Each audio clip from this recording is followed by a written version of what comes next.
An Orthodox Catechism, written by Metropolitan Hilarion Alfeyev of the Moscow Patriarchate. The evildoer. Without intrinsic substance or being, evil materialized into an active agent of destruction when it was hypostasized, that is, when it became a reality in the form of the devil and the demons. Father Giagras Florovsky speaks of evil as nothingness, as a pure negation, a privation, or a mutilation. Evil is primarily a lack, an absence of goodness. Compared with the divine being, the operation of evil is illusory and imagined.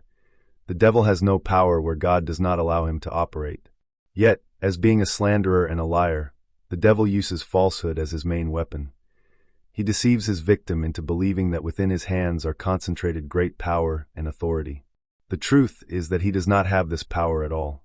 As Vladimir Lossky emphasizes, in the Lord's Prayer we do not ask God to deliver us from a general evil, but to deliver us from the evil one, from the evildoer, a concrete person that embodies evil. This evildoer, whose nature was originally good, is the bearer of that deadly non-being, non-life, which leads to his own death and the death of his victim. Most assuredly, God is not a party to evil, yet evil is somehow under his control. It is God who sets the boundaries in which evil can operate. As the opening of the book of Job shows, there is a certain direct and personal relationship between God and the devil, cf. Job 1-2. The nature of this relationship is, however, unknown to us. According to the mysterious ways of his providence, and for purposes of edification, God allows evil to act as a means of setting people aright. This is evident from those parts of Scripture where God is recorded as visiting evil upon people. Thus God hardened the heart of Pharaoh, Exodus 4 verse 21, 7 verse 3, 14:4. God visited Saul with an evil spirit, 1 Samuel 16 verse 14, 19:9. God gave the people statutes that were not good, Ezekiel 20 verse 25. God gave the people up to impurity, dishonorable passions, and a base mind, Romans 1 verses 24-32. In all of these instances, it is not God who is the source of evil. In possessing utter power over both good and evil, God can allow evil to operate in order to transform it into a source of virtue and to direct it towards good consequences. He can also use it to deliver people from a yet greater evil. The obvious question still remains: why does God allow evil and the devil to exist? Why does he permit evil? St. Augustine confessed that he could not answer this question. I am unable to penetrate the depths of this ordinance, and I confess that it is beyond my powers, he wrote.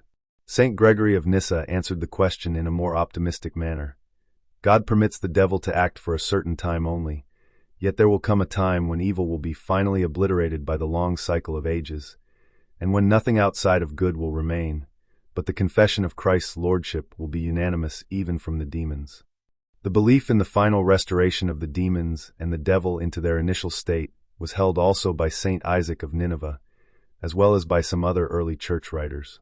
However, this opinion has never become a magisterial teaching of the Church.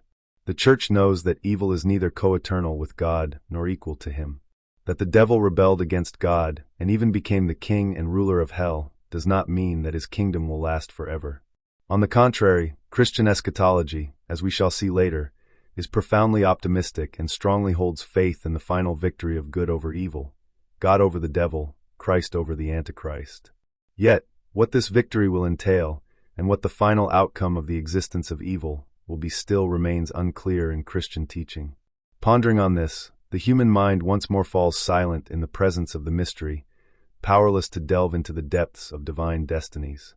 As God says in the book of Isaiah, "My thoughts are not your thoughts, neither are your ways my ways," is point 55:8, 9 in Septuagint translation.